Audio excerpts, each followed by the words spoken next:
yang ada di atas bumi disapu angin sor-sor yang mengeruk tanah, lalu yang di dalam tanah bangkai-bangkai pindah ke atas, yang di atas ada di bawah. Itu kaum Nabi Lut, hanya satu kata. Nabi Muhammad dianggap tidak bisa melakukan seperti yang dilakukan Nabi Lut.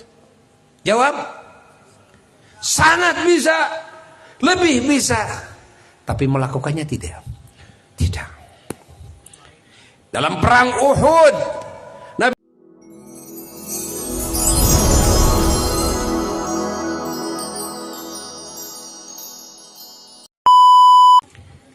Assalamualaikum warahmatullahi wabarakatuh.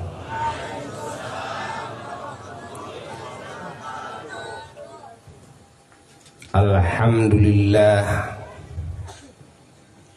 alladzi hadana lil Islam wa manna alaina binabiyhi wa habibihi wa rasulih wa safihi wa kalimihi wa khalilih sayyidil awwalina wal akhirin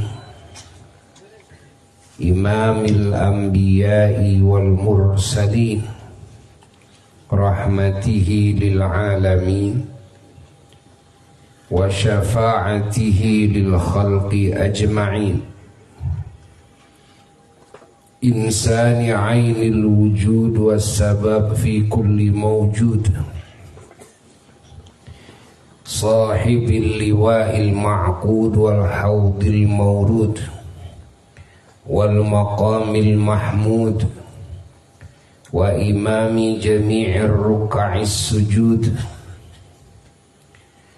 sayyidi kulli walidin wa akrami kulli maulud sayyidina wa nabiyina wa habibina wa syafi'ina wa maulana Muhammad wa sayyidina Ahmad wa sayyidina Mahmud. Allahumma salli wa sallim wa barik ala sayyidina Muhammad. Allahumma salli wa sallim wa barik ala sayyidina Muhammad. Allahumma salli wa sallim wa barik ala sayyidina Muhammad An-Nabiyil Ummi wa ala alihi wa sahbihi wa sallim. Amma ba'du fa ya ibadallah usikum wa nafsi bi taqwallah faqad fazal muttaqun. Yaqulullahu tabaraka wa ta'ala a'udzu billahi minasy syaithanir rajim. Bismillahirrahmanirrahim. Fadhkuruni adhkurkum washkuruli wa la takfurun. Wa qala ta'ala wa idh ta'adhana rabbukum la in syakartum la azidannakum wa la in kafartum inna adzabi lasyadid. Wa qala ta'ala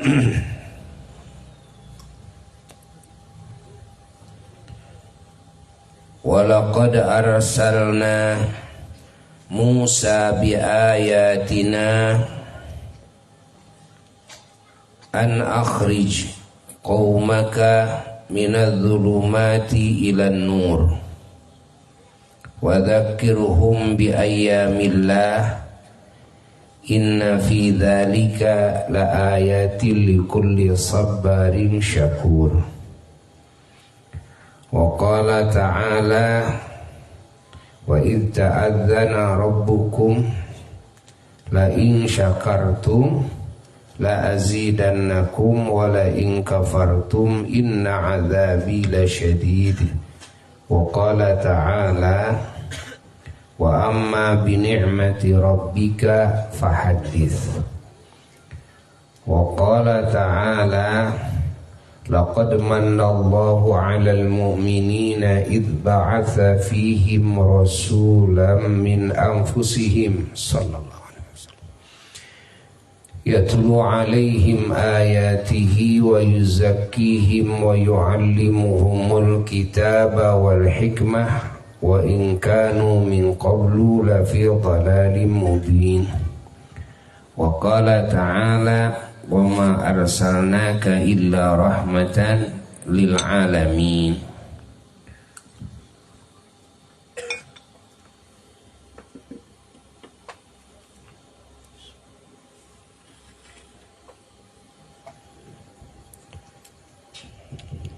Wa qala ta'ala laqad ja'akum rasulun min anfusikum sallallahu alaihi wasallam azizun alaihi ma anittum harisun alaikum bil mu'minina raufur rahim. Fa in tawallaw faqul hasbiyallahu la ilaha illa huwa alaihi tawakkaltu wa huwa rabbul arsyil azim. Sadaqallahul aliyyul azim. Para jamaah yang mulia dan segenap umat Islam, muslimin muslimat, mukminin mukminat, umat junjunan alam Sayyiduna wa Maulana Muhammad dimanapun berada, terkhusus warga Soreang dan sekitarnya, yang terkhusus lagi sahibul acara, yaitu keluarga besar Masjid Jami Al-Huda wilayah Kampung Cebek Soreang,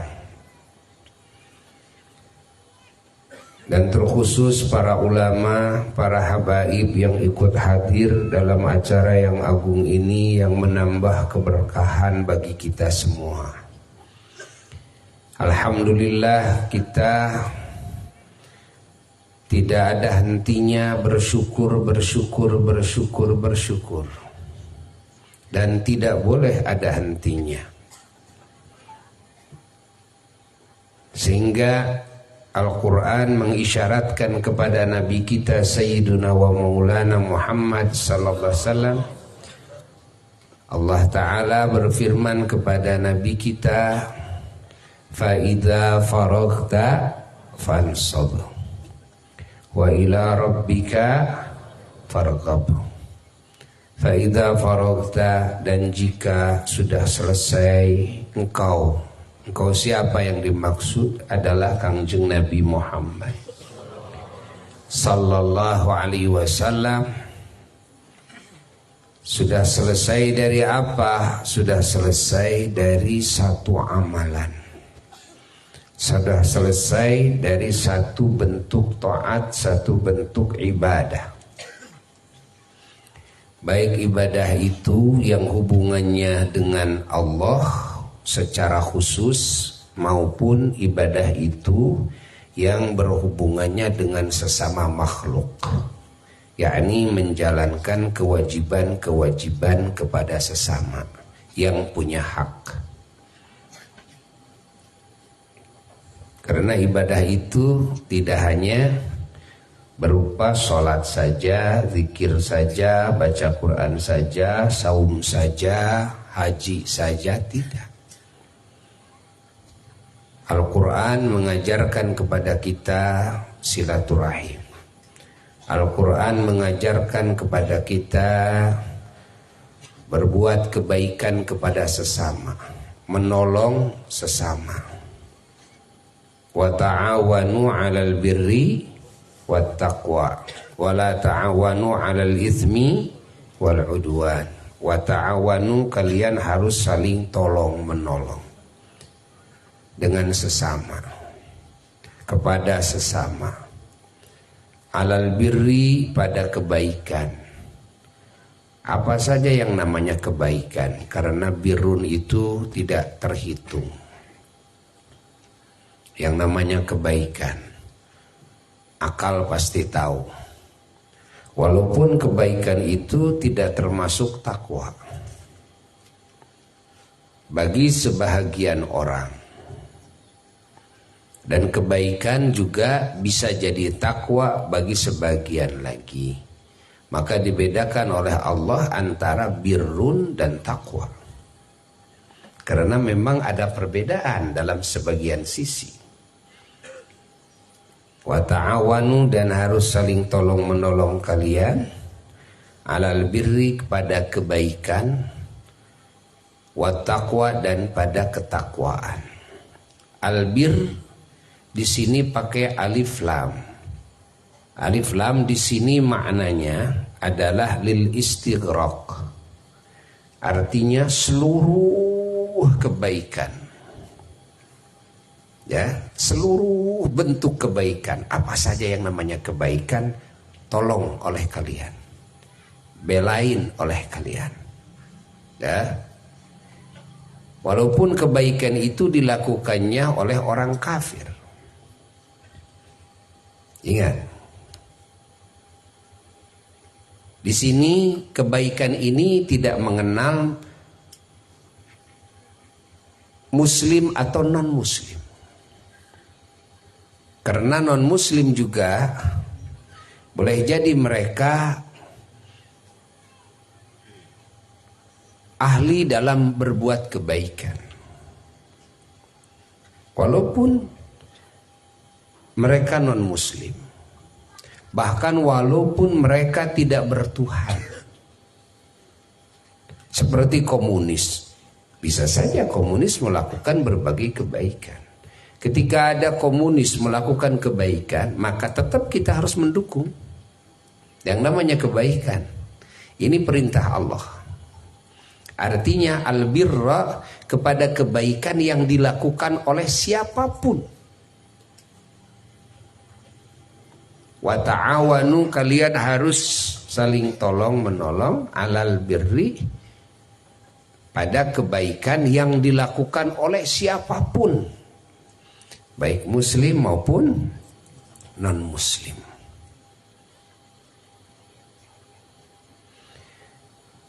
Allah, bahkan yang dilakukan oleh binatang sekalipun, kalau itu kebaikan,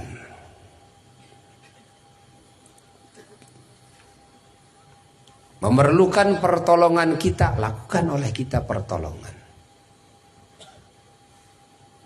Contoh seperti burung sedang membikin sangkarnya, ya. Nah, ini perlu dibela oleh kita, bela. Itu kebaikan, walaupun bukan ketakwaan. Karena beda antara birrun dan takwa. Apa bedanya? Bedanya kalau takwa itu satu, dasarnya harus iman yang sahih. Tidak boleh di situ ada nifak, ada kemunafikan. Tidak boleh di situ ada syirik, kemusyrikan. Nah, iman kepada siapa? Iman kepada Allah, iman kepada Kangjeng Nabi Muhammad sallallahu alaihi wasallam, lalu iman kepada segala perkara yang diperintahkan oleh Allah dan Rasulnya harus diimani. Dan iman di sini juga bukan hanya percaya. Saya percaya sama Allah, saya percaya sama Nabi Muhammad sebagai Rasul, Allah sebagai Tuhan yang hak. Di sini diperlukan lagi percaya itu kecintaan dan ta'zim, pengagungan. Maka tidak sah iman seseorang kepada Allah dan kepada Rasulnya kalau hanya sekedar percaya. Kita juga kan bisa percaya kepada non muslim, bisa percaya kepada apapun, siapapun, ya. Tapi belum tentu kepercayaan kita dibarengi dengan kecintaan, dibarengi dengan ta'zim, penghormatan, pengagungan. Karena kaitan percaya dengan sifat keterpercayaan pada diri orang yang kita percayai. Kaitan cinta, ingat, kaitan cinta dengan seseorang atau sesuatu yang di situ ada sifat-sifat ketercintaan, sifat-sifat ya keunggulan, sifat-sifat keterpujian, sifat-sifat keistimewaan, sifat-sifat keindahan, sifat-sifat kesempurnaan. Nah, baru ya hati bisa cinta, bisa resep. Ya. Tapi resep teh kan kaitanana jeung pika resepkeun. Ai pika sabeleun mah moal resep da. Leres kan? Cinta teh kan kaitanana jeung pika cintaeun. Ya. Ai pika ngewaeun mah ya, dek bisa cinta. Nah, berarti kecintaan itu hubungannya dengan sifat-sifat ketercintaan. Yani sifat-sifat anu unggul. Sifat-sifat yang unggul, sifat-sifat yang sempurna, sifat-sifat yang terpuji, sifat-sifat yang indah, kan? Yang istimewa, baru hati bisa tertarik. Hati menjadi senang lihatnya, senang dengarnya, cinta, kan? Sama apa saja. Bukan cuma sama manusia saja. Ya. Bisa sama binatang, bisa sama benda. Tidak sedikit orang yang cinta ya, sama binatang. Tidak sedikit orang yang cinta sama tumbuh-tumbuhan, sama bunga. Tidak sedikit orang yang cinta ya, juga sama kendaraan. Cinta sama HP, ya? Cinta sama pakaian dan sebagainya. Nah, tidak mungkin cinta kepada itu ya yang kita cintai kalau di situ tidak ada sifat-sifat ya yang bisa menarik hati bisa cinta ke sana. Apa yang bisa menarik hati bisa cinta ke sana adalah sifat-sifat keistimewaan, keunggulan, kan, keterpujian, apalagi sampai kesempurnaan. Itu yang bisa menarik. Allah. Beda lagi dengan ta'zim, pengagungan dalam hati. Kalau pengagungan, penghormatan itu kaitannya adalah dengan kepangkatan. Si hati ini menghormati seseorang ketika hati ini mengetahui orang itu punya pangkat. Semakin tinggi pangkatnya, semakin tinggi penghormatannya. Pahami ini. Jadi ini tiga hal yang berbeda. Percaya, cinta, ta'zim. Nah, kalau kepada Allah, kalau kepada Kangjeng Nabi Muhammad sallallahu alaihi wasallam, kalau kepada para rasul, para nabi alaihi wassalatu wassalam, kalau kepada Al-Qur'an dan kitab-kitab samawi, kan? Kalau kepada syiar-syiar Allah, kalau kepada surga, mah ini percaya ini harus dibarengi dengan cinta. Dan harus dibarengi dengan rasa ta'zim, pengagungan. Kalau tidak hanya percaya saja, nggak bisa disebut iman, nggak sah imannya tuh. Saya percaya sama Allah sebagai Tuhan, tapi kecintaan dan ta'zim tidak ada dalam hati, nggak bisa. Saya percaya kepada Nabi Muhammad sallallahu alaihi wasallam, tapi belum tentu cinta. Orang-orang kafir itu banyak ya yang mereka percaya kepada Kangjeng Nabi Muhammad SAW. Kenapa? Karena di diri Nabi ada sifat keterpercayaan. Di diri Nabi ada sifat kejujuran. Di diri Nabi ada sifat amanah. Nabi tidak pernah bohong. Dari mulai lahir orang tahu, kan? Ini Muhammad tidak pernah bohong. Ini Muhammad tidak pernah khianat terhadap amanah, kan? Maka mereka itu percaya kepada Nabi kita Sallallahu Alaihi Wasallam, tapi cintanya tidak ada. Ta'zimnya ada, gak ada. Yang ada percayanya. Nah, maka tidak dianggap sah imannya. Karena kalau kepada Nabi, ya, percaya itu harus bercampur baur dengan cinta.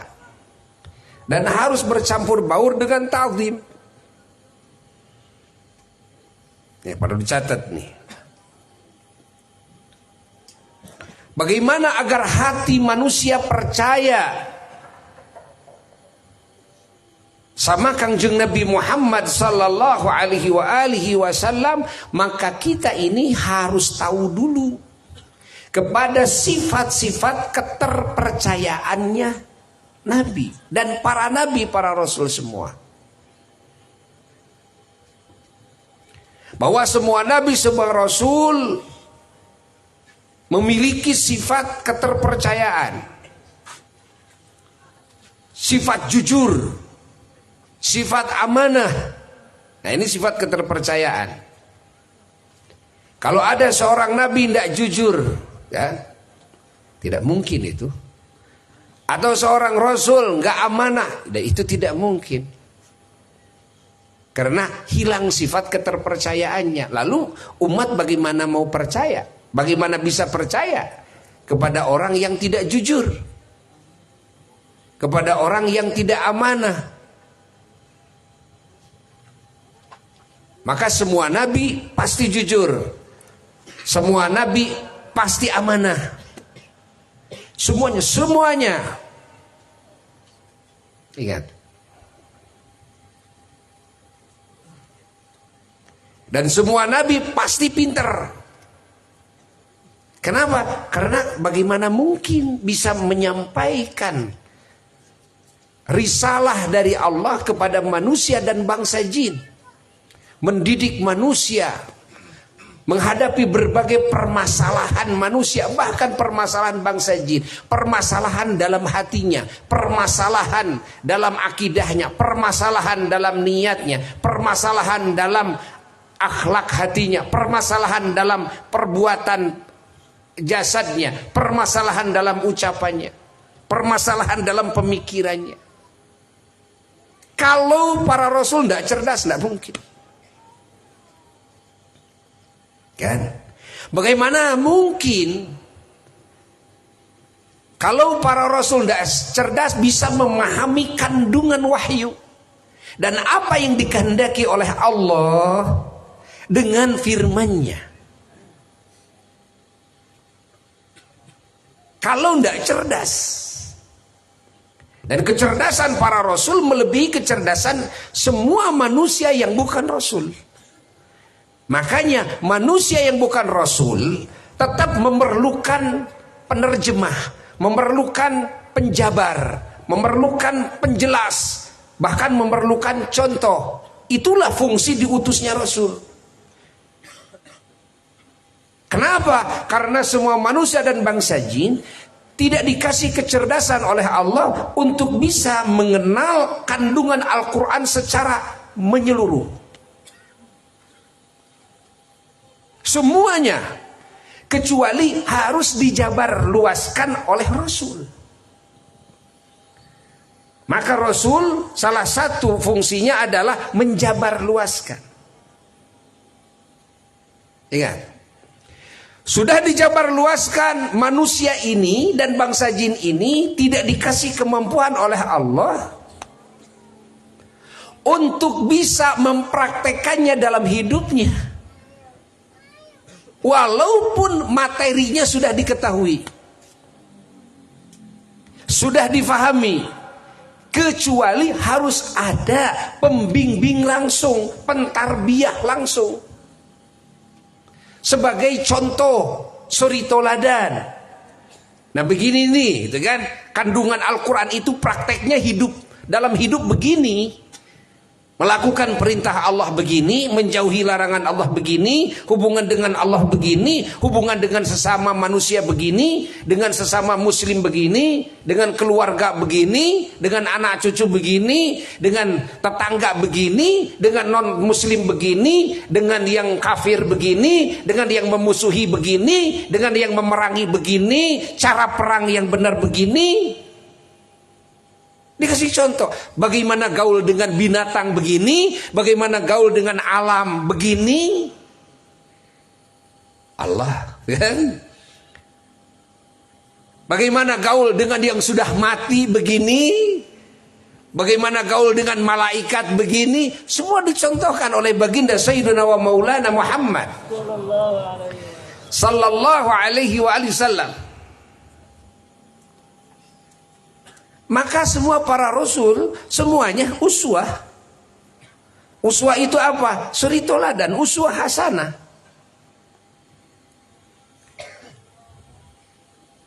Itu fungsinya para rasul. Artinya semua manusia dan bangsa jin tidak akan mampu mempraktekkan kandungan Quran tanpa contoh. Dan tidak akan mampu mengenal kandungan Quran tanpa dijabarkan oleh Rasul. Kalau saja manusia dan bangsa jin hanya dengan diturunkannya Al-Quran, mereka langsung bisa faham kandungan Al-Quran tanpa Rasul, dan mereka bisa mempraktekannya dalam hidup tanpa Rasul, untuk apa diutus Rasul? You understand? Or you has?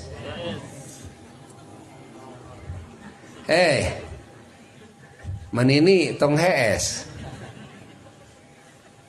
Tuh di tukang ada tong HS. Ya, katingali tina panggung mati luhur mah. Peperuman oge gitu kan.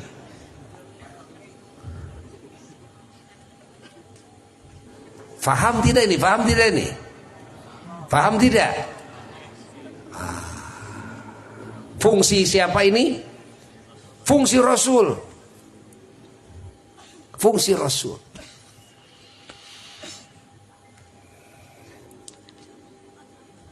Makanya di dalam Islam ini nggak ada yang bisa otodidak. Berbeda dengan urusan duniawiyah. Makanya ya, sanad menurut semua ulama, bahkan Al-Imam Malik menjelaskan bahwa as-sanad minad din. Sanad itu bagian daripada agama. Yakni sanad itu adalah agama. Apa itu sanad? Sanad itu mata rantai agama. Mata rantai agama itu apa? Adalah orang-orang, ya, ingat, orang-orang dari mulai Kangjeng Nabi Muhammad sallallahu alaihi wasallam sampai kita yang menyampaikan Al-Quran, ingat, dan menyampaikan sunnah, dan yang menjabar luaskannya, dan yang memberi contohnya, yang mentarbiyah, itulah sanad. Itulah sanad. Umat ini gak akan mampu memahami kandungan Al-Quran dan sunnah tanpa ada sanadnya. Sanad yang terpercaya. Bukan kertas, bukan orang, bukan kertas. Lihat. Maka kalau hidup dan mati pingin selamat, harus punya guru. Yang guru itu adalah sanad ilmu, sanad amal, sampai sanad dakwah, sanad ta'lim, sanad tarbiyah, sanad zikir, sanad doa, sanad wusul ilallah, sanad sampainya kepada Allah, ma'rifat kepada Allah, ya harus ada sanadnya. Karena agama ini tidak bisa otodidak, nggak bisa. Kalau agama bisa otodidak ya cukup Allah nurunin Al-Quran doang, nurunin suhuf, kertas taburkan kepada manusia. Tapi tidak seperti itu. Allah subhanahu wa ta'ala mengutus utusannya. Yang utusan itu dari jenis manusia. Kenapa tidak dari jenis malaikat atau yang lainnya? Nah, karena ingat nih, ini penting sekali, ya. Karena tidak akan mampu orang bisa meniru yang beda jenis. Nggak akan bisa mampu. Karena tugasnya Rasul itu adalah memberikan contoh. Mungkin dari sisi penjelasan, pemahaman, pemikiran bisa. Tapi dari sisi contoh, bagaimana contohnya? Coba kalau ada Rasul dari golongan juri, iku masuk, riweh kan? Mereka orang-orang kafir dulu menuntut kalau Rasul itu dari golongan malaikat, saya mau beriman. Oleh Allah dijawab, kalaupun malaikat pasti akan diwujud dengan wujud manusia. Kenapa? Karena tidak akan bisa kita meniru yang beda jenis.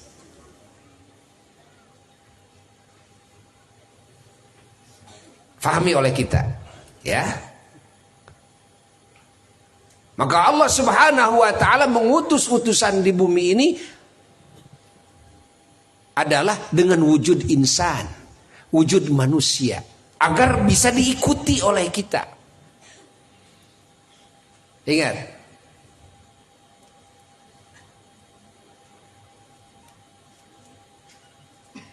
faham? Eces ente ya. Tong HS kada tong HS. Sing eces. Nah. Lalu apa fungsi Rasul? Diutusnya oleh Allah Jalla Jalaluhu wahdah. Selain daripada penjelas kandungan-kandungan wahyu Allah, apa yang dikehendaki oleh Allah dengan perintahannya, dengan larangannya. Yang kedua adalah fungsinya adalah sebagai uswah hasanah. Yakni uswah hasanah adalah sebagai suri toladan, sebagai contoh dalam muamalah berhubungan dengan Allah, dalam muamalah berhubungan dengan sesama makhluk Allah, dalam beribadah kepada Allah secara langsung, dalam beribadah kepada Allah yang hubungannya dengan makhluk. Sehingga manusia dengan gampang manusia mempraktekkan ibadah kepada Allah yang langsung dan ibadah kepada Allah yang hubungannya dengan makhluk dengan cara manusia ini melihat bagaimana ibadahnya Kangjeng Nabi Muhammad sallallahu alaihi wasallam.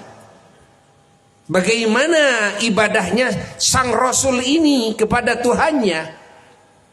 Baik yang langsung hubungannya dengan Tuhannya seperti sholat, zikir, baca Quran, saum, haji, atau yang hubungan ibadah itu dengan sesama manusia atau dengan sesama makhluk yang lainnya. Jadi para sahabat melihat Nabi terus, gerak-gerik Nabi bagaimana hubungan ya dengan Allah, bagaimana hubungan dengan makhluk. Makanya dalam kehidupan makhluk seorang Rasul mau tidak mau satu keharusan.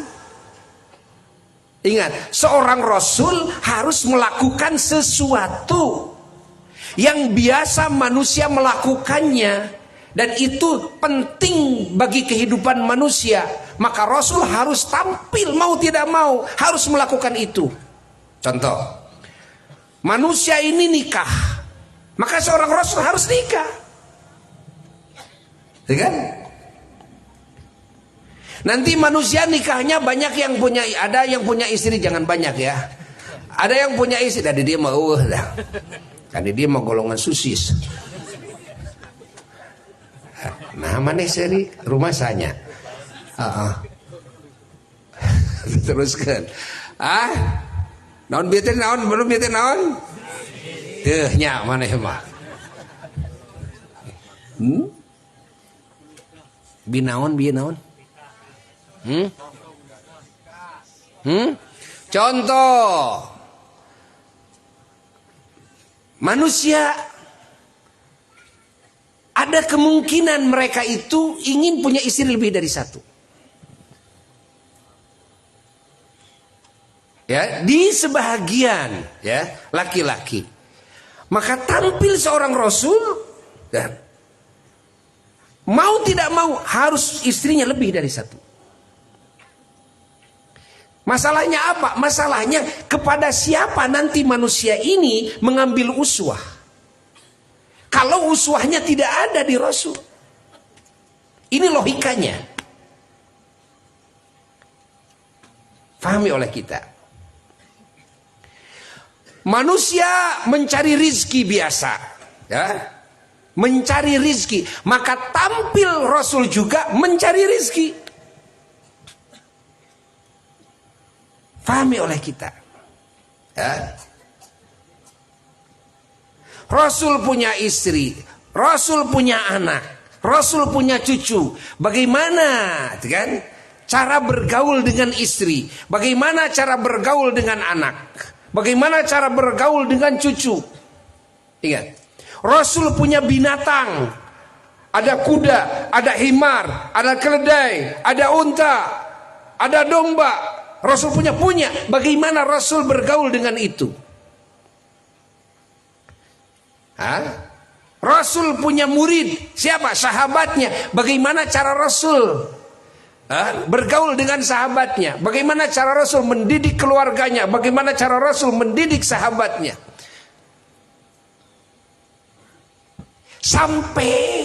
Sampai ini dalam membangun pemerintahan.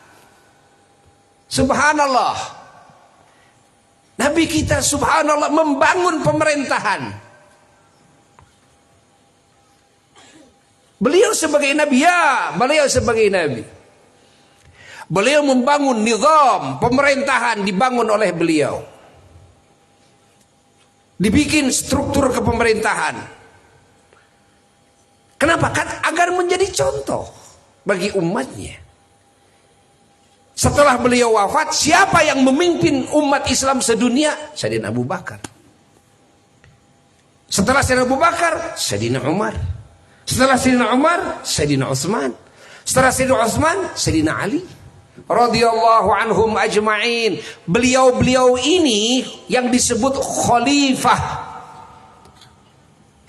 Khalifah itu adalah pengganti posisi baginda Kangjeng Nabi Muhammad sallallahu alaihi wasallam, memimpin semua, ingat, umat Islam bahkan non muslim yang bernaung. Ingat, non muslim yang bernaung kepada pemerintahan muslim di berbagai negara. Bukan cuma Makkah Madinah saja, bukan cuma Hijaz saja yang sekarang disebut Saudi Arabia. Bahkan ingat, kepemimpinan Islam ini mencakup negara-negara Arab lainnya. Memimpin Syam yang sekarang Yordan, Lebanon, Palestina yang sekarang dicaplok oleh Israel. Ya kan? Dulu enggak ada Israel. Pemerintahan tidak ada. Yang ada Syam, itu Mesir juga. Itu semua dipimpin oleh khalifah-khalifah ini. Iran dipimpin oleh khalifah Islam. Irak dipimpin oleh khalifah Islam. Yaman, Tunis, dan yang lainnya, banyak negeri-negeri lainnya dipimpin oleh khalifah. Yang sekarang kita tidak menemukan ada raja, ada presiden yang bisa menguasai banyak negara. Nggak ada sekarang. Coba presiden mana yang menguasai, mengatur? Ingat, manusia di puluhan negara, itulah khalifah. Kepada siapa Sayyidina Abu Bakar As-Siddiq, Sayyidina Umar, Sayyidina Utsman, Sayyidina Ali mengikuti? Kepada baginda Sayyidina wa Maulana Muhammad. Kepada siapa beliau-beliau ini mengambil suri toladan? Kepada Sayyidina wa Maulana Muhammad sallallahu alaihi wa alihi wasallam. Maka Rasul tampil beliau sebagai pemimpin. Jangan dianggap remeh itu khalifah. Ingat, Masya Allah, di zaman kita nggak ada. Coba presiden mana yang bisa menguasai, mengatur puluhan negara? Masya Allah. Mengatur urusan apa ini? Mengatur urusan ibadahnya, mengatur urusan ilmu agamanya, mengatur urusan keyakinannya, mengatur urusan akhlaknya, mengatur urusan niat-niatnya, mengatur urusan amal-amalnya, mengatur urusan ucapan-ucapannya, mengatur urusan hubungannya dengan Allah, mengatur urusan hubungannya dengan sesama makhluk Allah, termasuk urusan ekonomi, termasuk urusan politik, termasuk urusan perang, termasuk urusan kesehatan, termasuk urusan keamanan, urusan kesejahteraan, kan? Yang biasa di pemerintahan semua di muka bumi ini diurus khalifah baginda Rasulullah sallallahu alaihi wasallam mengikuti jejak Nabi, mengurus itu semua. Bahkan yang tidak mampu diurus oleh semua pemerintahan di muka bumi ini, Nabi urus. Nabi atur. Kita tidak pernah dengar ada undang-undang hati. Ada nggak? Ya nggak ada. Tapi kan Nabi mengatur undang-undang hati, kan? Yaitu akhlak hati. Bahwa kita harus berakhlak mulia. Bahwa kita itu tidak boleh berakhlak yang tercela. Jika ada undang-undangnya, diharamkan hasud, diharamkan kibir, takabur, diharamkan, apalagi ya, suudzon, diharamkan. Padahal itu akhlak hati, nggak ada dalam undang-undang. Di negara mana? Bahkan dalam undang-undang kepolisian nggak ada. Ada nggak undang-undang hasud? Ya nggak ada. Tapi dalam kepemimpinan Islam ini ada itu undang-undang itu. Masya Allah. Jadi yang diurus segalanya, yang diurus itu. Yang sekarang pemerintahan dimanapun tidak bisa mengatur segalanya. Allah.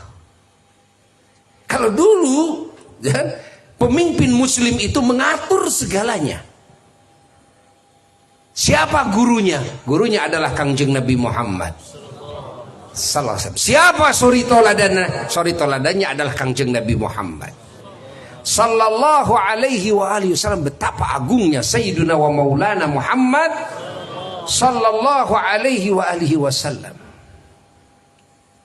Jangan dianggap Nabi Muhammad hanya ngajarin wudu saja, hanya ngajarin sholat saja. Lah, kan? Sampai prajurit, ingat, prajurit muslim itu tidak terkalahkan. Dengan jumlah yang sedikit, tapi mampu mengalahkan kan, ahli perang yang sudah ratusan tahun dari dulunya juga, kan, negeri itu nggak pernah terkalahkan. Yang latihan perangnya siang dan malam, nggak inget ibadah, nggak inget urusan itu urusan ini. tapi bisa terkalahkan oleh bala tentaranya Kangjeng Nabi Muhammad sallallahu alaihi wa alihi wasallam. Dan aneh, perangnya Nabi dan perangnya para khalifah aneh. Anehnya apa? Gak perang seperti sekarang. Sekarang perang hanya memperebutkan tanah. Sekarang perang hanya memperebutkan wilayah atau memperebutkan kekayaan. Dulu Nabi dan para khulafaur rasyidin perangnya itu perang dakwah. Sehingga buah dari perang itu manusia masuk Islam semua. Sekarang orang perang mana yang masuk Islam? Karena perang yang ada dendam. Catat. Dulu itu Nabi itu perang, ujungnya apa? Mereka masuk Islam. Mereka menjadi menguasai ilmu Quran dan Sunnah. Mereka menjadi ahli amal soleh. Mereka menjadi ahli ketakwaan, ahli ibadah. Mereka jadi berakhlak mulia. Kemarin mereka memerangi Nabi. Sekarang syahadat di hadapan Nabi, kan? Lihat cerita para sahabat Nabi. Para sahabat Nabi itu ribuan, tadinya musuh Nabi, yang memusuhi Nabi, menjelek-jelekan Nabi, memerangi Nabi. Apa ujung ceritanya? Ujung ceritanya bukan dendam, ujung ceritanya merasa salah semuanya. Dengan kesadarannya, tanpa takut oleh pedangnya Nabi. Tapi karena benar-benar melihat kebenaran yang dibawa oleh Nabi, yang diajarkan oleh Nabi, yang dilakukan oleh Nabi, yang datang dari Allah, masuklah hidayah kepada hati. Qad tabayyana ar-rusydu minal ghayy. Jelas mana yang benar, mana yang salah. Akhirnya luluh hati itu, kan, menghadap kepada baginda Rasulullah sallallahu alaihi wa alihi wasallam, memeluk Islam. Catat oleh kita itu. Catat oleh kita. Dan peperangan Nabi bukan peperangan ingin merebut wilayah. Peperangan Nabi bukan peperangan ingin mendapatkan kekayaan.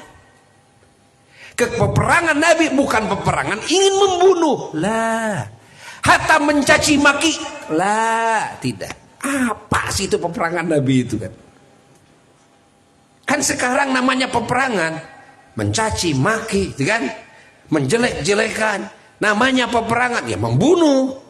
Tujuannya, makanya sekarang orang pada bikin senjata yang lebih canggih untuk bisa apa? Bisa membunuh.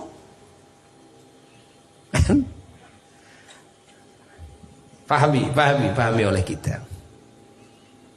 Nabi walaupun punya mujizat, dengan mujizat Nabi mau membunuh semua manusia hanya dengan satu kalimat doa yang dipanjatkan kepada Allah, bisa saja. Seperti Nabi Nuh alaihissalatu wassalam, dimatikan semua makhluk hidup yang ada di bumi hanya dengan satu kata kepada Allah Ta'ala. Yang selamat adalah yang ikut kepada perahunya saja, yang lainnya mati semua. Apakah Nabi Muhammad tidak bisa melakukan hal seperti itu?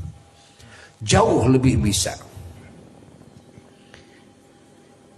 Nabi kita bisa melakukan seperti apa yang dilakukan oleh Nabi Lut alaihissalatu wassalam. Dengan satu kata minta kepada Allah, maka kaumnya yang ada di atas bumi disapu angin sor-sor yang mengeruk tanah, lalu yang di dalam tanah bangkai-bangkai pindah ke atas, yang di atas ada di bawah. Itu kaum Nabi Lut, hanya satu kata. Nabi Muhammad dianggap tidak bisa melakukan seperti yang dilakukan Nabi Lut. Jawab, sangat bisa, lebih bisa. Tapi melakukannya tidak. Tidak. Dalam perang Uhud, Nabi kita sudah patah giginya. Nabi kita ada yang robek di wajahnya. Ingat, darah bercucuran. Sayyidatuna Fatimah Az-Zahra, beliau membersihkannya, dijilat dengan lidahnya, ditelan oleh beliau darahnya. Bukan begitu? di dalam manakibnya, di dalam sejarahnya. Allah. Lalu apa doa yang Nabi panjatkan di situ? Padahal paman Nabi Sayyidina Hamzah betul-betul dianiaya, mengenaskan, kupingnya dipotong, hidungnya dipotong, perutnya dibelah, hatinya dibuka. Allah. Itu Sayyidina Hamzah.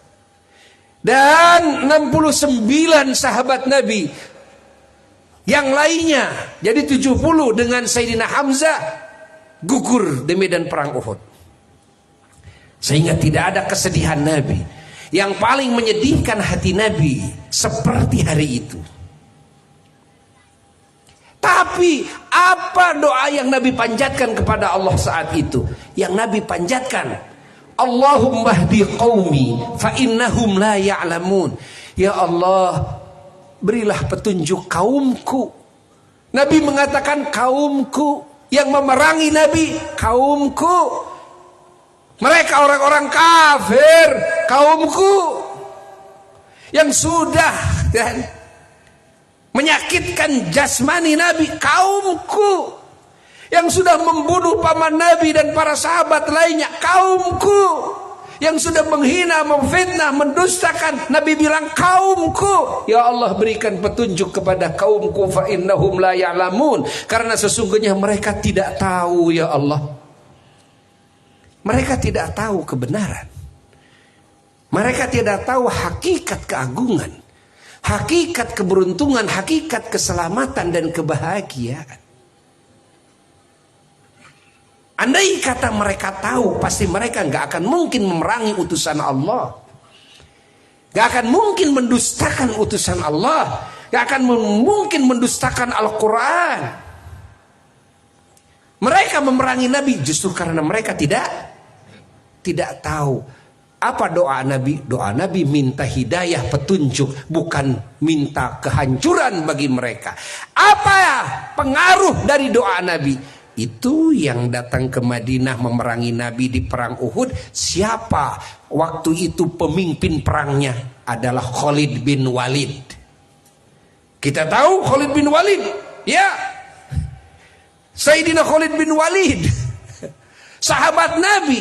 Tapi waktu perang Uhud kan Sayyidina Khalid bin Walid pemimpin perang dari kaum musyrikin, dari kaum kafirin, dari kaum Quraisy yang datang ke Mekah 450 kilo. Berani ngejorang ke Madinah Al-Munawwarah. Karena apa? Karena murkanya dalam hatinya. Saking bangetnya kesesatannya dan kebodohannya. Sehingga timbul keberanian dan keinginan yang kuat. Ingin apa? Ingin membunuh Muhammad dan semua pengikut-pengikutnya. Sampai berani mendatangi Madinah. Itu yang memimpin perang Sayyidina Khalid. Tapi tidak lama kemudian Sayyidina Khalid memeluk Islam.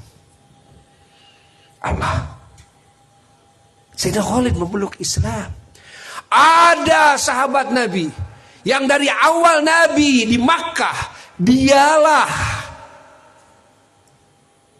yang membohongkan, mendustakan Nabi. Dialah yang memfitnah ke sana kemari. Dialah yang mengajak raja-raja dan kerajaan-kerajaan luar untuk memerangi Nabi. Dialah sebagai dalangnya. Siapa? Sayyidina Abu Sufyan. Sayyidina Abu Sufyan, sahabat Nabi. Di akhir Nabi mau wafat, ketika Nabi 1 tahun lagi menjalankan haji wada, Rasulullah Sallallahu Alaihi Wasallam merebut kota Mekah. Ingat, di saat Nabi merebut kota Mekah, maka Sayyidina Abu Sufyan mendapatkan hidayah dari Allah, melihat kebenaran, lalu menghadap Nabi, memeluk Islam, dan istrinya Siti Hindun, Sayyidatuna Hindun radhiyallahu ta'ala anha, dialah yang menyuruh Wahsy dari negara Ethiopia yang ahli di dalam menumbak, dibayar oleh Siti Hindun, Sayyidatuna Hindun, kan? Untuk apa? Untuk membunuh Sayyidina Hamzah waktu di perang Uhud. Ujung cerita, Siti Hindunnya juga masuk Islam. Ujung cerita, Sayyidina Wahsyinya yang membunuh Sayyidina Hamzah masuk Islam. Adakah peperangan di zaman sekarang ini yang seperti itu? Yang ujungnya musuh-musuh memeluk Islam. Yang ada sekarang kalau peperangan musuh-musuhnya dendam. Kalaupun kalah, tetap nanti cari kesempatan, menyusun lagi kekuatan untuk bisa menggulingkan, untuk bisa balas dendam. Tapi dalam ajaran Rasul tidak ada seperti itu. Ini perang macam apa? Anak kecil dihormati, dididik oleh Nabi. Perempuan-perempuannya, Masya Allah, juga dihormati. Tidak ada yang dibunuh. Bayangkan, dengan kehebatannya pasukan Kangjeng Nabi Muhammad Sallallahu Alaihi Wasallam, tidak ada pepohonan yang terpotong, yang dipotong. Tidak ada rumput-rumput yang dirusak. Tidak ada sumur-sumur yang ditimbun. Tidak ada bangunan-bangunan yang dirusak. Gak ada. Ingat. Beda dengan perang sekarang. Karena perang sekarang tujuannya membunuh. Kalau perangnya Nabi, tidak. Dakwah. Nabi berperang karena menjaga. Menjaga apa? Menjaga agama. Menjaga kehormatan. Menjaga diri. Ingat. Menjaga muslimin. Dijaga oleh Nabi. Namanya perlawanan. Nabi tidak pernah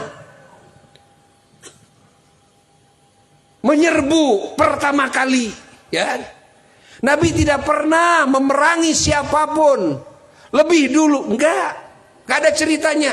13 tahun Nabi berdakwah di Makkah, dianiaya, diboikot bertahun-tahun. Pernahkah Nabi ngasah bedog? Pernah dengar gak? Pernahkah Nabi menyusun pasukan perang? Tidak. Padahal berapa orang sahabat yang sudah dibunuh, Nabi mengajarkan sabar. Sabar. Sabar. Nabi membalas kejelekan, keburukan, kejahatan mereka dengan berbuat kebaikan. Sukses sahabat semuanya. Bisa menjalankan ajaran teragung dari Nabi termulia Sayyiduna wa Maulana Muhammad Sallallahu alaihi wasallam. Lahirlah manusia-manusia agung, Masya Allah, di Makkah selama 13 tahun. Allah. Selalu kapan Nabi memulai perang? Ingat, pertama-tama Nabi mulai perang itu di Madinah. Setelah Nabi ke Madinah, dan cerita Nabi hijrah ke Madinah itu justru karena sudah sampai kepada klimaks. Klimaks apa? Klimaks kejahatannya orang-orang Mekah saat itu. Coba bayangkan, apa alasan Nabi hijrah? Alasan Nabi hijrah itu karena sudah sampai klimaks. Semuanya keluarga yang tidak beriman, semua masyarakat kumpul di Darun Nadwah, lalu bikin rapat rahasia. Apa keputusannya? Muhammad harus dipenggal. Muhammad bunuh. Itu sudah wes urusan. Kan? Allah kerahkan segala kemampuan. Sudah disiapkan algojo. Malam Senin, pas Nabi hijrah itu keluar dari rumahnya itu malam Senin, algojo bayaran sudah siap ada di jalan, ya, di gang. Ingat, di tempat Nabi lewat, di pintu, menunggu mereka di luar, menunggu Nabi keluar. Allah, barulah sudah sampai puncaknya, klimaksnya, ya, dengan cara mereka menganiaya dan membunuh sahabatnya, dengan cara mereka mengembargo, dengan cara mereka apalagi memboikot, dengan cara mereka itu, dengan cara mereka ini, semuanya nggak ada yang sukses kepada Nabi. Makanya keputusannya penggal kepalanya udah. Allah, tuh kan? Barulah Nabi meloloskan diri atas perintah Allah. Mereka buta tidak melihat Nabi. Nabi keluar dari rumah padahal. Mereka ada di pintu rumah Nabi. Nabi keluar dari rumah biasa. Bahkan Nabi membawa pasir lalu ditaburkan di atas kepala-kepala mereka. Sambil baca Yasin, ya. Sambil baca Yasin Nabi itu. Masya Allah.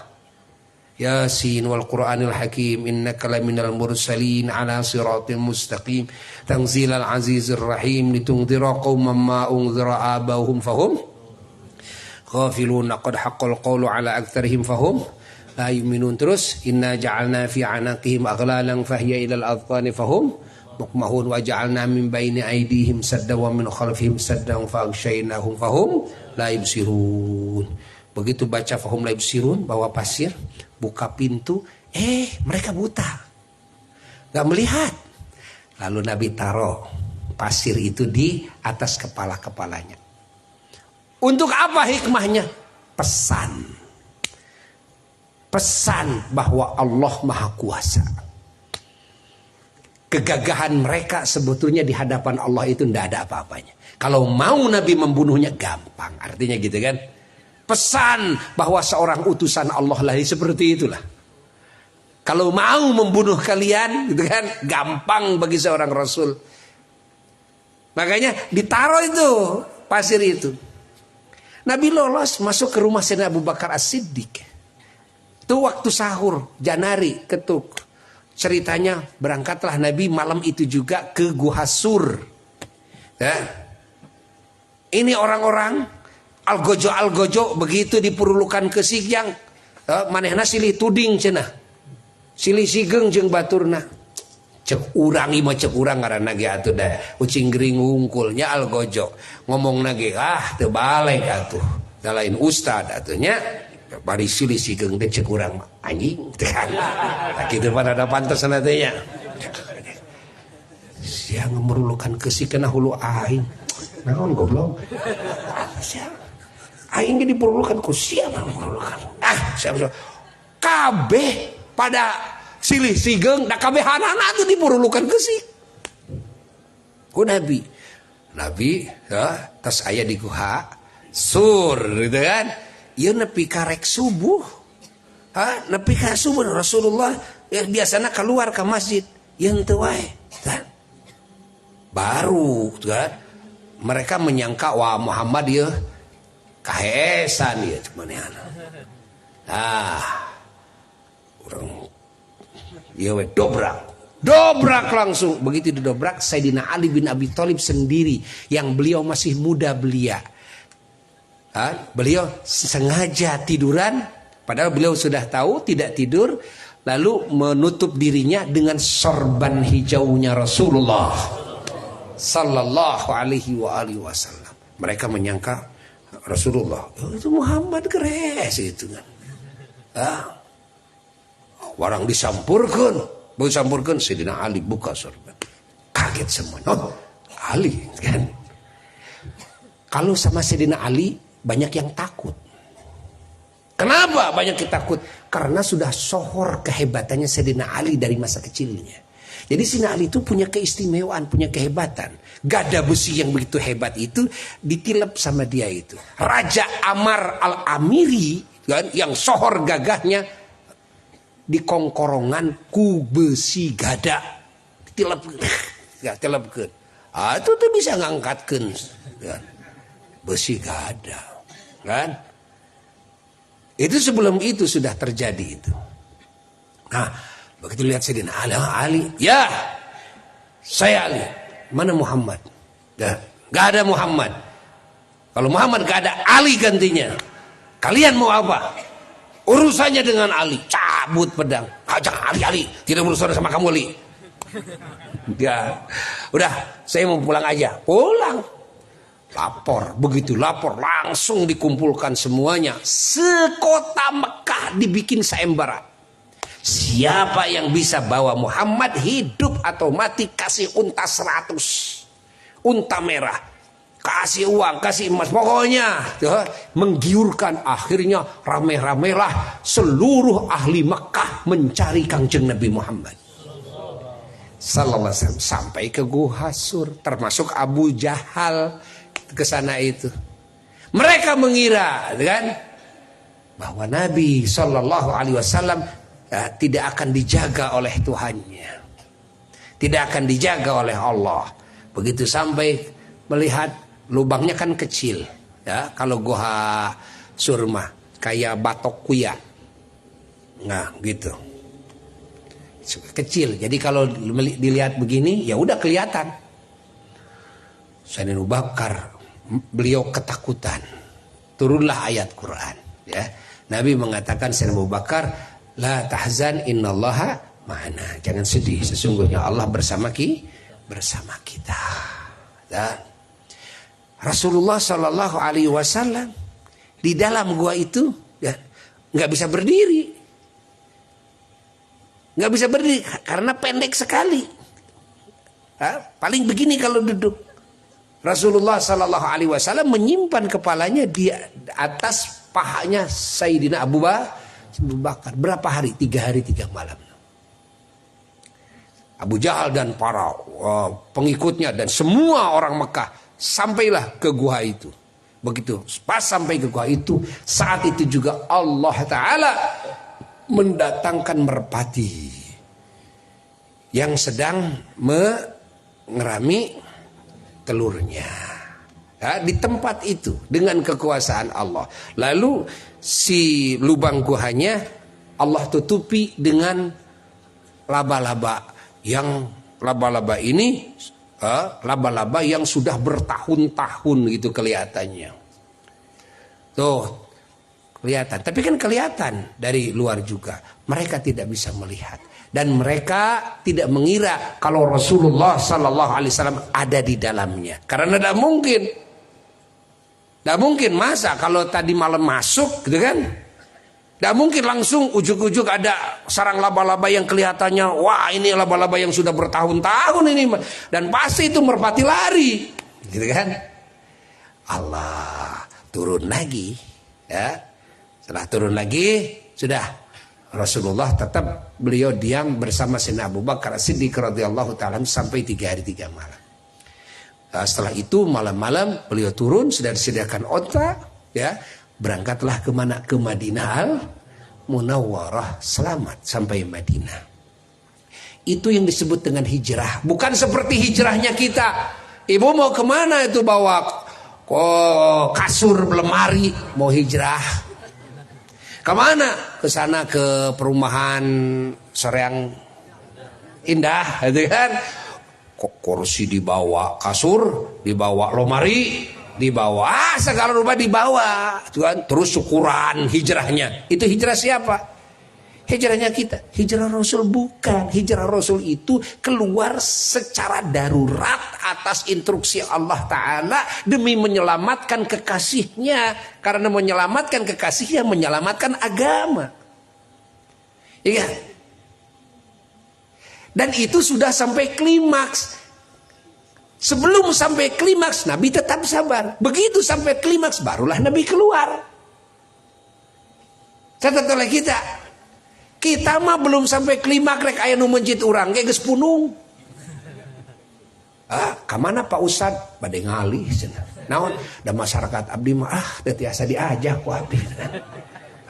Bade ngalih Ustad. Punung Ustad teh. Murukan, kayak di lembur anyar, nu kitu deui, aya deui nu kitu. Ngalih deui cenah Pak Ustad teh. Naon nya sami geuning di dieu ge. Nya atuh ye sia Ustad. Kaditu ka dieu ge merjuangkeun agama mah pikitueun. Da jelema diajak hade diajak ibadah mah mung lamun dibage duit tah. Najan 1000 perak oge nepi ka bencenur atau sok disawer di dieu. Duitna teh 2000 perakan. Nu jauh oge ka hareup. Bener henteu? Teuh nya, kan? Tapi lamun dek diajak amal, pamung-mung sareke. Diajak salat pamung-mung, diajak maca sholawat pamung-mung. Sok ayeuna Quran bagi di dieu anu 30 juzan, sina maca Quran sajuz ewang. Saha anu daek? Paling ustadna we unggul. Pek Pak Ustad eta mah gitu kan. Bagian disawer, wah langsung kan? Langsung panghareupna teu kudu dititah. Bener henteu? Bener henteu? Heuh kitu. Dipikangewa dalam berjuang dalam agama itu warisan para nabi. Kita harus sabar. Nabi keluar itu karena apa? Sudah sampai klimaks. Datang ke Madinah. Begitu datang ke Madinah, kan? Kenapa itu terjadi perang? Kenapa coba terjadi perang? Justru karena mereka tuh kekeh menyusul Nabi. Kekeh menyerang Nabi dan sahabat-sahabatnya. Sampai bikin perjanjian, gencatan senjata, perjanjian suluh Hudaybiyah. Setelah itu mereka sendiri yang melanggar perjanjian itu, kan?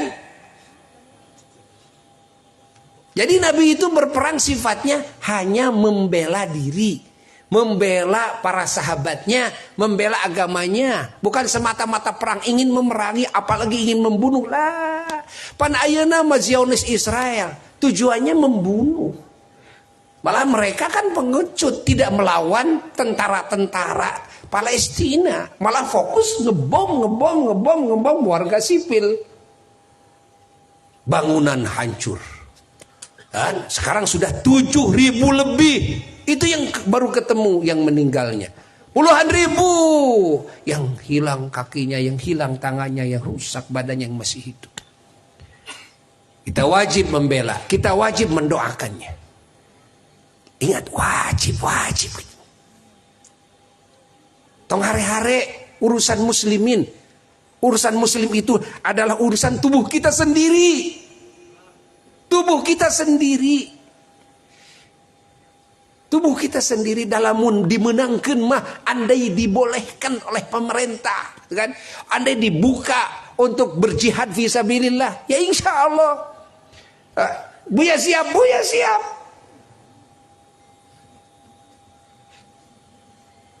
Tapi kan tidak boleh. Banyak yang mau. Karena mati di dalam sabilillah itu semuanya surga dijamin. Berapa banyak sekarang bukti ya, yang meninggal dunia mereka pada senyum, yang meninggal dunia wangi darahnya. Sekarang itu terbukti itu di situ. Masya Allah. Ya. Karena bagi umat Islam, bagi orang yang yakin, manusia semuanya akan mati kok. Dan cuma yang mati itu ada mati syahid, ada mati qaid. Dan ada mati naon? Syahid, ada mati qaid. Mati ma'arek, mending mati syahid, mending mati qaid. Gitu. Darek bae mah. Tuh. Mati syahid, mati sedang memperjuangkan agama Allah. Mati qaid, mati sedang memperjuangkan hawa nafsu. Kan? Kade yang ulah milih mati qaid kan, mun milih mati naon? Mati syahid. Allah. Eces. Jelas ini teh jelas. Jadi berbagai hal dalam kehidupan manusia Nabi tampil di situ ada. Makanya Nabi berdagang, tuh kan? Masya Allah. Nabi mengatur pemerintahan. Nabi mengatur rakyat. Nabi punya pembantu. Sengaja Nabi begitu, sengaja. Agar apa? Agar semua orang bisa mencontoh kepada Nabi. Tidak ada alasan, gitu kan? Tidak ada alasan untuk tidak mencontoh Nabi dalam segala sendi kehidupan. Kenapa? Karena Nabi ada di situ. Anda jadi seorang suami, dan tidak ada alasan untuk mencontoh bagaimana Nabi menjadi suami, ya, bagi istrinya. Anda sebagai ayah dari anak tidak ada alasan untuk tidak mengikuti Nabi, karena Nabi tampil sebagai ayah. Anda punya cucu, bagaimana Anda kan berhubungan dengan cucu? Lihat Nabi, bagaimana Nabi kan berhubungan dengan cucunya. Sampai Nabi urang sadayana oontaan. Oontaan ya, dodombaan. Sayyidina Hasan sareng Sayyidina Husain dina punggung Rasulullah sallallahu alaihi wasallam, cucu Nabi onta. Di desa anu geus boga incu tuluy ontaan incuna di ngajab ulin jeung incu. Hai. Lihat Nabi. Lihat Nabi. Cucu Nabi yang bernama Sayyidatuna Umamah radhiyallahu taala anha, cucu Nabi. Nabi gendong, Nabi bawa sholat. Nabi bawa sholat, cucu Nabi yang masih kecil. Sahadi dia sing akina nunggus mamangku ngengelek budak mawa sholat. Lain ditunah heula, Nabi mah digendong, dibawa sholatnya dibawa sholat. Itu seorang utusan Allah, imam semua Nabi dan Rasul. Itu mereka incu ke anak oge, nubut sono oge ngan ukur semenit. Kadang neng ya mah. Bener ente, bener ibu. Tak dengekeun ku maneh lalaki. Bener ibu. Tuh bener cenah. Masya Allah.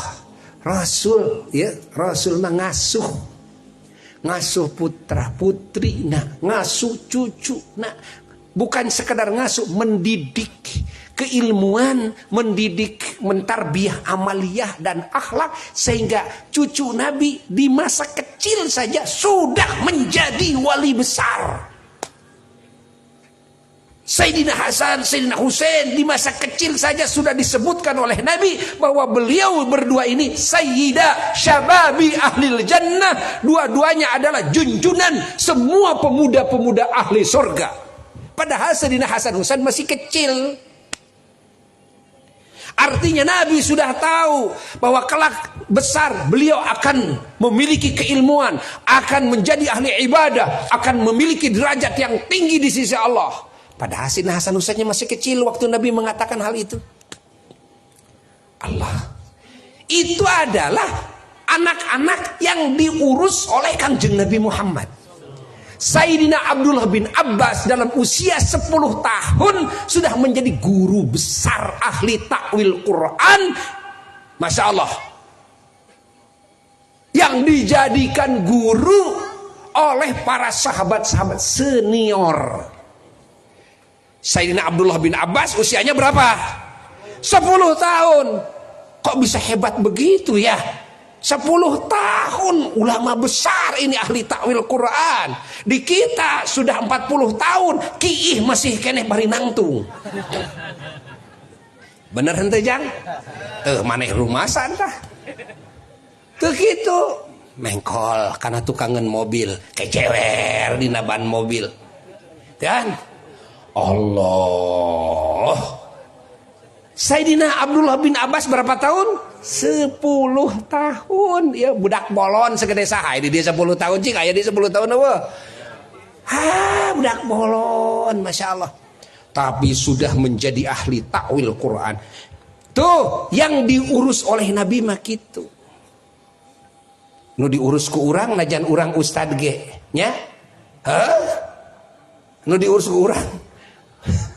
Nah, mini matanghul teuing euy. Anak matanghul tinu panggedena anu pekang leutikna. Pamajikan sorangan ge alah ngalawan. Teuh, ya. Ada kitu, eta mah pamajikan urang. Itu teh istri Rasul. Oh, jol jadi ummahatul mukminin we, kan?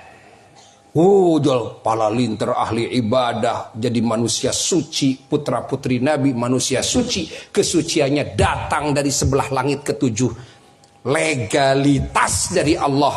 Innama yuridullah liyudhiba ankumur rijsa ahlal baiti wa yutahhirakum tathira. Kan itu legalitasnya dari siapa? Dari Allah. Bayangkan, kan tidak sembarang. Kalau beliau-beliau tidak mensucikan diri, kalau tidak dididik oleh Nabi untuk bersuci, bagaimana mungkin menjadi wanita-wanita suci? Bagaimana mungkin menjadi anak cucu yang suci, ahlul bait yang suci? Tidak mungkin. Para sahabat jadi manusia unggul, manusia sempurna. Ya bagaimana mungkin kalau tidak dididik oleh Nabi kesempurnaan? Dek bisa otodidak? Mual bisa. Eces jang? Eces? Waduh, masih banyak yang harus dibahas. Intinya acara ini kita mensyukuri. Mensyukuri diciptakannya baginda Sayyidina Muhammad. Dilahirkannya Sayyidina wa Maulana Muhammad. Yang mana kelahiran beliau adalah anugerah terbesar bagi alam semesta. Terkhusus bagi kita umatnya. Alhamdulillah. Sudah dulu segitulah. Ya heulaanan. Da moal mahi waktu nyariakeun Rasul mah moal. Bet maneh ge ngadongeng ngidul ngaler nepi ka subuh teu anggeus wae gini kan. Ya, omorek nyarioskeun keagungan Rasul moal anggeus. Ayeuna mah karena buya aya hiji deui. Di mana? Di Arjasari. Lamun hayang ngadengikeun tentang Rasul, milu we kadinya. Ayeuna semalam suntuk bersama Nabi, gitu kan? Daripada HS di imah kan. Hese deui nengan jadwal hayang ngaji teh. Nya, hesenya osok unggal peuting kikieuan. Gitu. Milu we kadinya teh saeutik tadi dinya. Teh dia meureun ukur sabaraha kilo kadinya teh. Ya bari lempang ke kadinya mah. Leukeut eta mah tuh ya. Nah, kita sekarang tutup dengan marhaba ya, dengan doa maulid. Mudah-mudahan majelis ini menjadi sebab turunnya rahmat dan keberkahan bagi kita semua, dan juga diampuninya segala dosa kita semua, dan ditutupinya aib kita semua, dan juga dikabulkannya segala doa kita semua. Inna Allaha wa malaikatahu yusalluna 'alan nabi ya ayyuhalladzina amanu sallu 'alaihi wa sallimu taslima.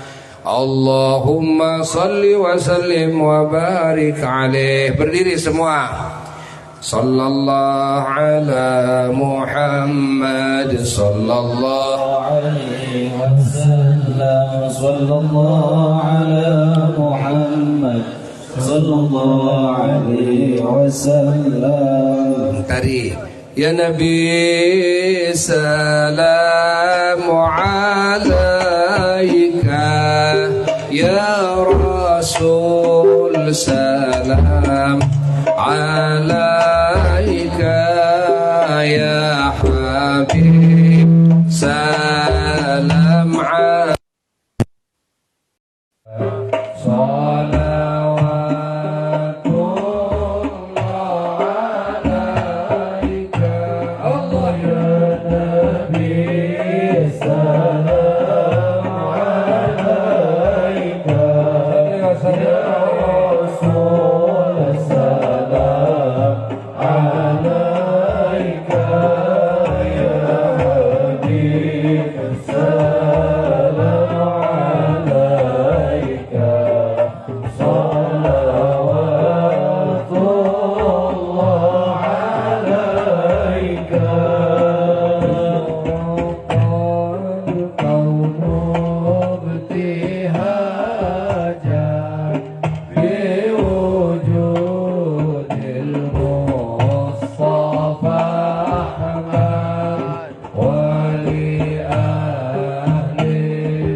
اللهم إنا قد حضرنا قراءة مولد نبيك الكريم وأفض علينا ببركته لباس العز والتكريم واسكننا بجواره في دار النعيم ونعمنا في الجنة بالنعيم المقيم.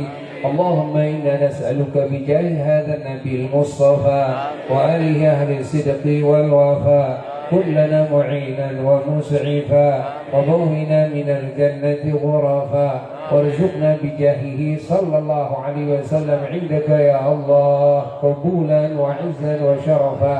اللهم إنا نتوسل إليك بنبيك المختار وآله الأطهار وأصحابه الأخيار كفر عنا الذنوب والأوزار يا الله يا الله يا الله واحرسنا من جميع المخاوف والأخطار واجمع بيننا وبينه في دار القرار وتقبل منا ما قدمنا من يسير أعمالنا في الإعلان والإصرار وارحمنا برحمتك واغفر لنا إنك أنت العفو الغفار يا غفار. سبحان ربك رب العزة عما يصفون وسلام على المرسلين والحمد لله رب العالمين. وإلى حضرة النبي المصطفى رسول الله صلى الله عليه وسلم شيء لله له الفاتحة.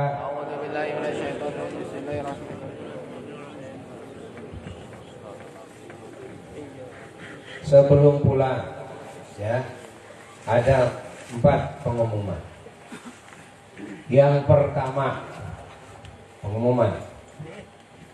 Yang pertama, Buya akan mengadakan MTB sorean. Kita harus kompak, ya. Tapi nanti akan diumumkan. Kompakan semuanya. Tempatnya di Masjid Al-Fatih.